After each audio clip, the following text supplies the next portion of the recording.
¿Qué tal? ¿Cómo estamos? Buena tarde, bienvenido. Esto es el TV Noticias 7.3, la entrevista. Soy Rocío Aliaga y vamos a compartir en este momento para decantar la información, para conversar la noticia que se nos pasa ahí en la jornada y en el día a día. Aunque bueno, ahora estamos hasta acá de fútbol y con razón, tenemos también una coyuntura política difícil.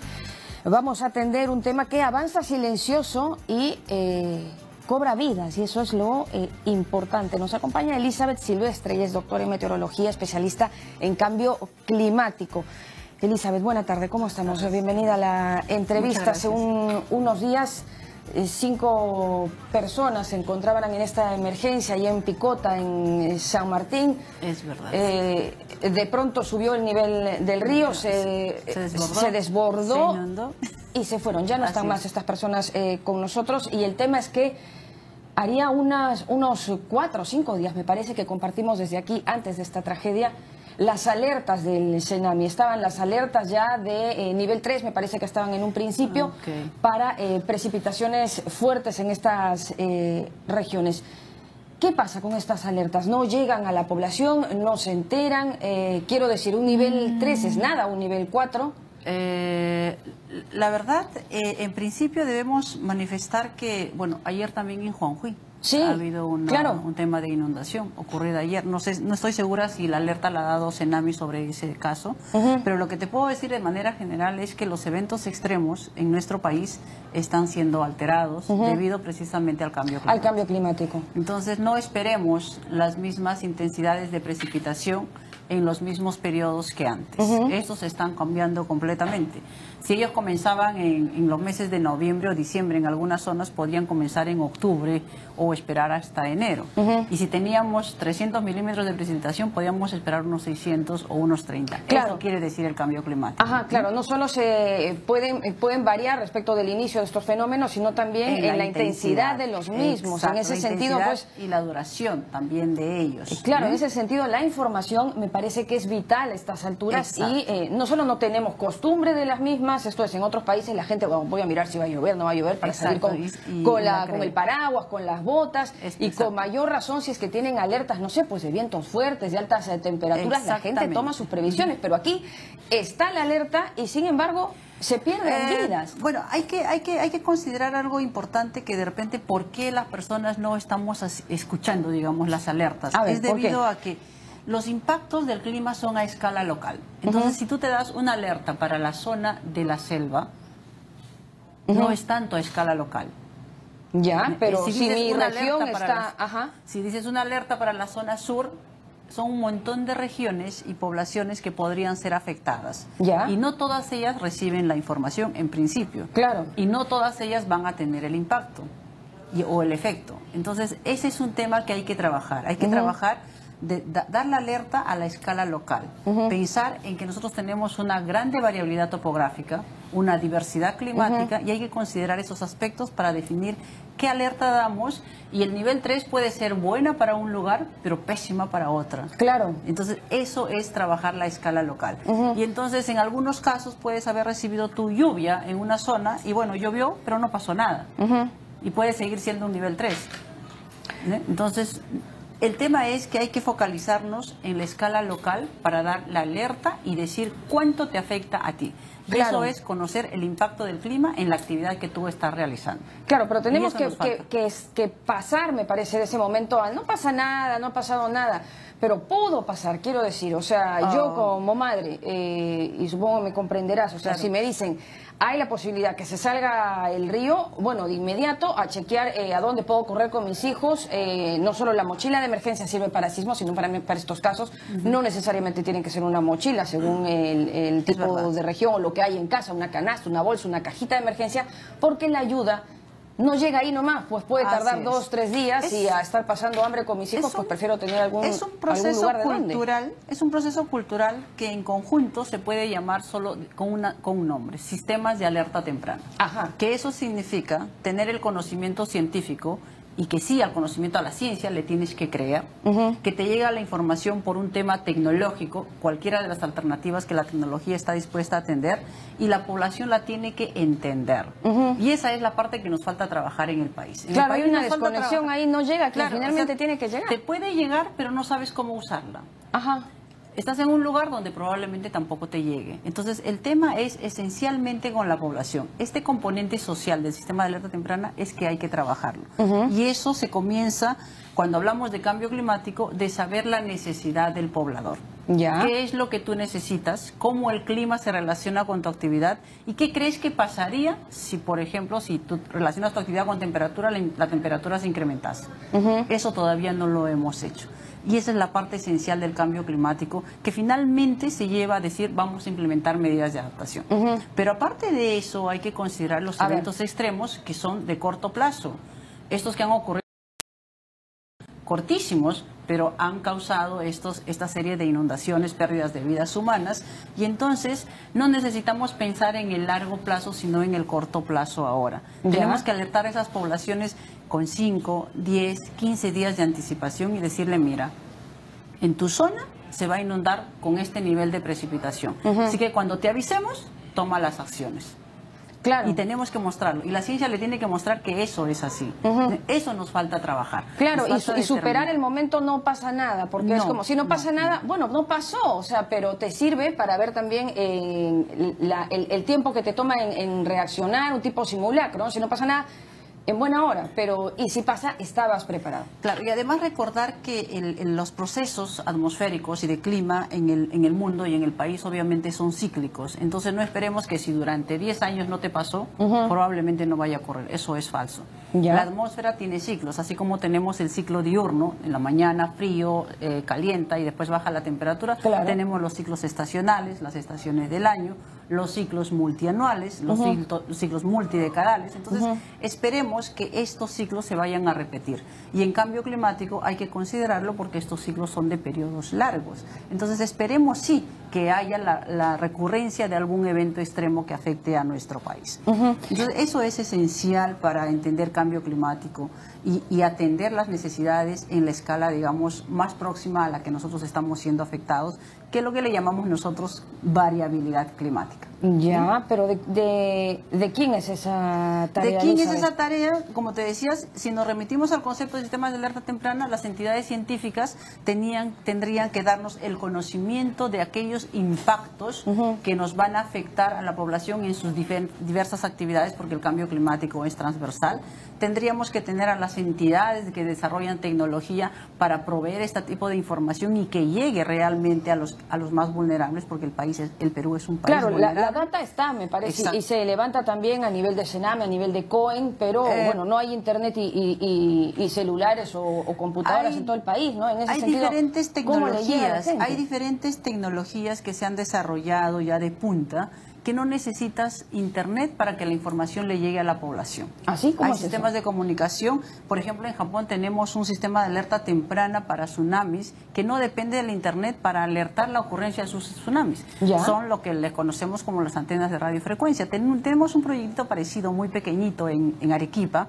¿Y qué tal, donde tenemos estaciones a 4.800 metros de altura y no utiliza internet y le llega la información al alcalde en tiempo real, en la orden de segundos. Y el alcalde como jefe de INDECI de su localidad le toca pues alertar a la población. Entonces, esos son tipos de acciones que deberíamos tomar, pero se toman esas acciones cuando defines el impacto.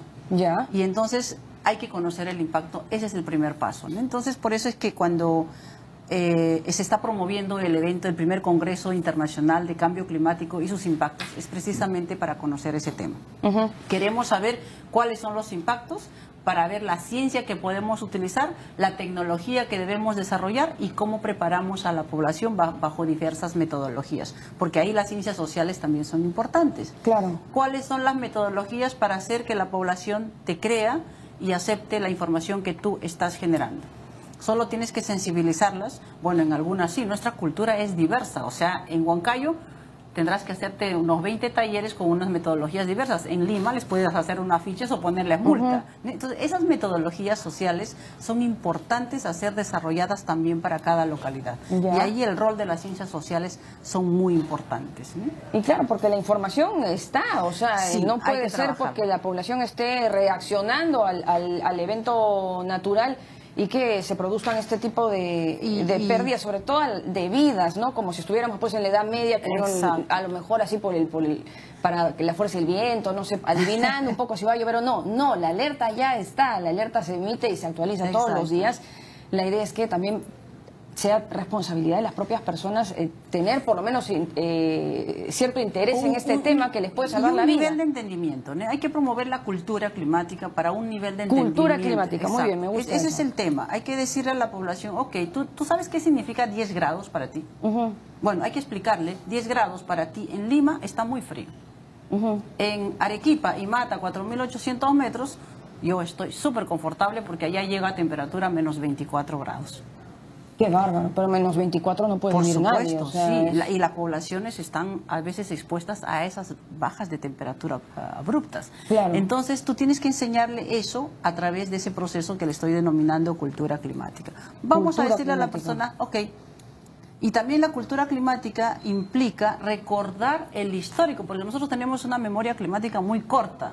Ya nos olvidamos lo que pasó hace 3 años, hace 10 años y aún no nos vamos a recordar lo que pasó hace 35 años. Claro, Elizabeth, hay personas que piensan que el fenómeno del Niño es algo reciente, ¿no? O sea, es como que, por favor, ya... Ese es el otro aspecto de la cultura climática. Entender lo que significan las variables climáticas, entender que esto tiene una escala temporal y que hay que recordarnos de eso. O sea, si de repente, bueno, hemos vivido mucho tiempo acá en Lima, los inviernos de Lima ya no son tan fríos como hace algunos años, pero nosotros no nos acordamos, llega el invierno y decimos, este invierno está muy frío, y no es verdad. Eso es parte del proceso de sensibilizar y crear ese nivel de entendimiento en la población. Eso es muy importante. Bueno, es de todas maneras un proceso silencioso, ¿no? Que no lo advertimos hasta que, bueno, tenemos estas escenas como el Guaycoloro, que no es un río, es un cauce seco mugriento, a donde llega la basura de todo el mundo, pero se llena por las lluvias y, bueno, pues nos dan estas imágenes que hemos tenido. Claro, pero quiero decir, ya hay ciertas señales que a lo mejor, y acá como no estamos allí mismo, pues nos pasan totalmente inadvertidas, ¿no? El deshielo de ciertos nevados en el Parque Nacional de Huascarán es dramático. Nosotros tenemos el 70% de los glaciares tropicales del mundo en nuestro país. ¿La reserva? La reserva está en nuestro país y ya el pastoreo ya ha retrocedido casi el 50% hasta los años pasados. Entonces estamos perdiendo. Ahora, ¿qué pasa con eso? No hemos entendido, nuevamente tomamos el tema de cultura climática, el agua de los glaciares, no sabemos cuánto de eso aporta al consumo humano directo. Cuánto del agua proviene de los glaciares aporta a la agricultura. Eso es conocer el impacto. Tengo que tener clarísimo que si estoy perdiendo glaciares, estoy perdiendo agua que podía servir para mi subsistencia, para mi consumo humano. Vayámonos a Huancayo. En Huancayo tenemos al glaciar Huaytapallana. Al 2050 los glaciares hasta los 5.000 metros van a desaparecer. Huaytapallana está en esa altura. Si desaparece, ¿pasará algo con Huancayo? Hemos calculado cuál es el porcentaje de agua proveniente del glaciar que suministra Huancayo. Huancayo depende completamente de ese recurso. Se seca. Bueno, lo intuyes, ¿verdad? Pero nosotros no podemos tomar decisiones frente a intuiciones. Tenemos que tenerlo eso cuantificado. Tenemos que tener la evidencia. Y eso es lo que me refería con la parte científica. Ok, si ya tenemos la evidencia, tenemos el estudio, pues la tecnología te tendrá que desarrollar alguna alternativa para solucionar eso. Es así como funciona el aspecto del tema climático. Claro, pero bueno, el tema de lo que derrite nuestros glaciares ya escapa también un poco de nuestras manos. ¿O cuánto es nuestra responsabilidad en ese tema? En nuestra responsabilidad en el tema es que justamente tocábamos el asunto de que nosotros como personas tenemos una cierta injerencia en la emisión de gases de efecto invernadero. Ah, claro, no hay impacto cero, claro. Por lo tanto, entonces si los gases de efecto invernadero se están incrementando, en contribución nosotros tenemos como personas. Hay que evitar eso. No vamos a evitar emitir más gases de efecto invernadero, ni tampoco el calentamiento, pero lo que podemos hacer es tomar medidas para que tengamos una mejor gestión, un mejor uso del recurso hídrico, por ejemplo. Y esas medidas hay que hacerlas desde casa. Hay que racionar adecuadamente, pero no es tan fácil racionar porque tú estás acostumbrada a usar el agua como que, bueno, es una fuente natural a disposición. Claro, ¿y quién te va a convencer a ti que el agua se te va a acabar? No te pueden convencer. Claro, o también hay este tema de total egoísmo, de eso, bueno, mientras esté yo, a ver, o sea, exacto, ya no que sé los qué va a demás se las pasar. arreglen. Exacto, pero entonces hay que elaborar metodologías como como te mencionaba, si hace algunos años, decía, yo siempre doy ese ejemplo, le decías a un niño no botes el papel al suelo porque eres mal educado, pues hace un tiempo lo recogían y ya no querían ser malos educados. Ahora, hoy, si le dices, el niño no lo recoge. Le tienes que decir, no recojas, no botes el papel, porque ese papel demora en degradarse, va a acumular polvo y tú vas a respirar ese polvo. Y el niño lo va a recoger inmediatamente. A eso me refiero con nuevas metodologías. Hay que buscar esa cultura. Eso hay que hacer. Y sí, de verdad, deja el papel ahí, vas a ver cuánto tiempo se queda ahí. Y como hay polvo, va a estar polvo. Tú pasas por ahí, sigue respirando polvo. ¿Qué niño va a querer respirar polvo? Claro, no, y además yo soy una convencida de los niños informados, son, no sé, son de los mejores protectores y fiscalizadores de muchos temas. Exacto, esas son las estrategias que hay que utilizar ahora. Cultura climática en los colegios, climática entonces, desde las escuelas, las universidades, partiendo del impacto. Y eso significa conocer, tener esa información a disposición. Y eso se vuelca en un concepto que se llama ciencia y... O sea, no es usar... El tomador de decisión no es usar la información climática para tomar una decisión como ha publicado la ciencia sus resultados, porque a veces son incomprensibles. Nosotros sabemos que cuando escribimos, el político no sabe cómo interpretar un artículo científico. No es eso, es usar eso de manera aplicada para resolver una necesidad social. Ese es el foco de la relación de ciencia y política. ¿Cómo uso un artículo científico para yo atender una necesidad de mi población? Pues tengo que traducirla a resolver una necesidad social. Y eso es parte, como un ejemplo, el que te decía del niño. Hay que darle ese ejemplo al político de ese resultado científico, que es la evidencia, que ya no la puedes discutir, y tradúcela como un uso.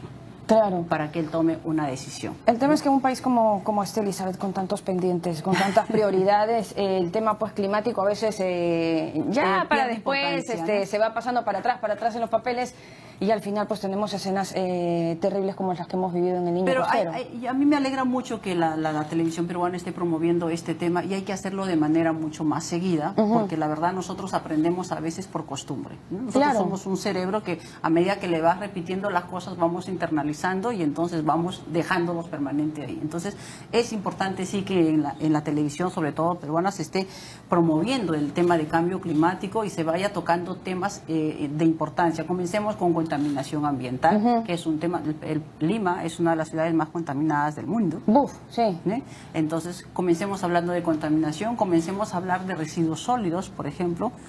Dime tú qué región no tiene problemas de residuos sólidos. Están los botaderos a tope, en Chiclayo, acaban de hacer casa sanitaria de gallinazos. ¿Cómo que casa sanitaria? Eso estaban hasta acá de basura. Vete saquen la basura mejor, pues claro. Ve a Juliaca y por dónde puedes caminar. Ve a Iquitos, ¿dónde puedes caminar sin ver residuos sólidos? Es increíble. Pero hay alternativas para aprovechar los residuos sólidos. ¿Cómo lo estamos promoviendo? Esa es la falta que tenemos, y eso incido aún que sea el componente social. Y ahí involucra a todos. Ciencias sociales, comunicadores principalmente, los tomadores de decisión, y hay que considerarlos a ellos desde todos los niveles.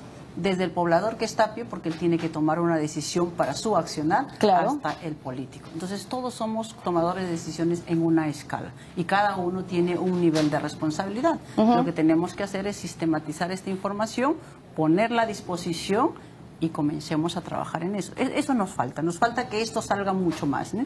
Y el esfuerzo de hacer este congreso ha sido por eso. Vamos a traer a investigadores internacionales. ¿Cuándo arranca el congreso? El 29 de noviembre al 1 de diciembre. ¿Ya? Y va a ser en Huaraz. Ajá. Justo Huaraz, donde están pues nuestra reserva de glaciares, ¿no? Y entonces vienen investigadores internacionales, nos van a comentar cómo está la situación de cambio climático a nivel internacional y qué es lo que nosotros debemos hacer como país.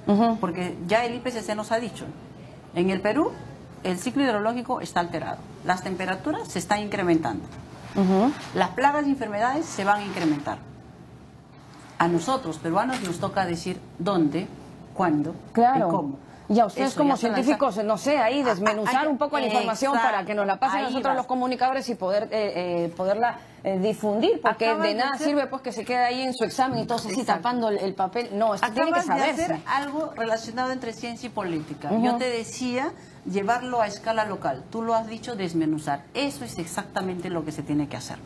Y vamos a hacerlo, me comprométanse ustedes allá a compartir la información con nosotros. Muchísimas gracias, Elizabeth Silvestre, doctora en meteorología, especialista en cambio climático. Vamos a también interesarnos nosotros, ¿no? Responsabilidad ciudadana respecto de lo que nos afecta como personas a nuestras familias también. Nos vamos a la pausa, regresamos con más en minutitos. Gracias.